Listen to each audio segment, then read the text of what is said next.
Next topic is the writ of mandamus. तो इस writ में क्या है, it's basically a command by the court. Command to whom? Command to the public authority.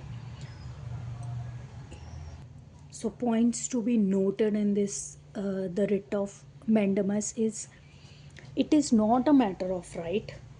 मतलब इसका मतलब ये है कि ये जैसे हम फंडामेंटल राइट्स को क्लेम कर सकते हैं, because it is a matter of right of a citizen. In case of the writ of mandamus, that is not a matter of right of the citizen. It is a prerogative of the court whether they admit the matter to be decided or not. And it's a command of the order. The court command the authority.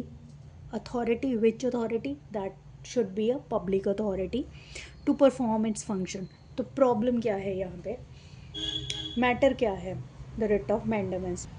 इसको हम एक example से समझेंगे. Suppose मैंने license issue करवाया किसी authority से, लेकिन मैंने सारे क्वालिफाई कर लिया, सारे रूल्स फॉलो किए, सब कुछ सही था, लेकिन जो अथॉरिटी है वो मेरे को लाइसेंस इशू नहीं करके दे रही.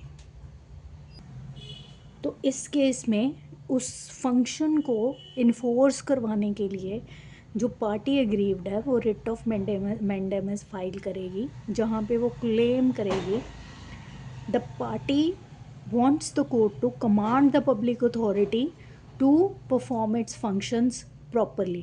तो जब पब्लिक अथॉरिटी कोई काम अपना ढंग से नहीं करती है तो हम उसके against writ of mandamus file कर सकते हैं हाई कोर्ट या सुप्रीम कोर्ट में under article 226 and 32 respectively, wherein the court commands, once the court has decided the claim, then the court commands the authority to perform its functions properly. तो यहाँ पे can not be issue to enforce private right.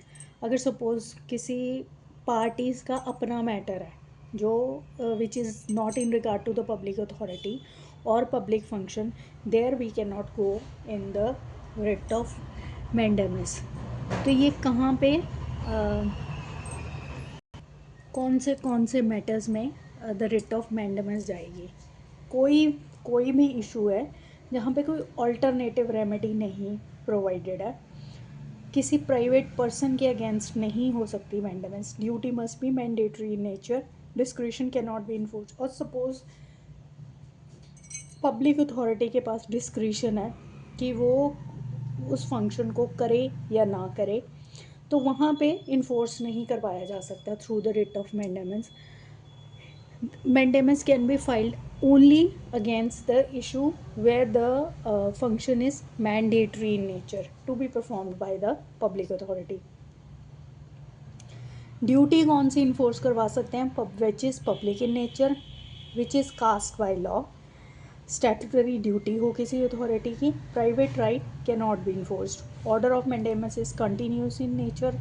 That means, अब suppose continuous in nature का मतलब है एक तरह से सुपरविजन करेगी court once the command is issued to the public authority and they have not adhere to that command of the court, then the aggrieved party can again want the court to order the authority to perform its function properly.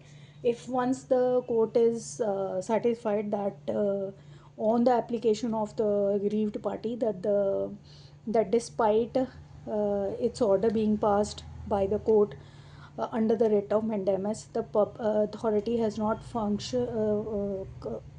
commit the or exercised or done its duty, then the court again pass the or command the authority to perform its functions properly. तो ये था the writ of mandamus.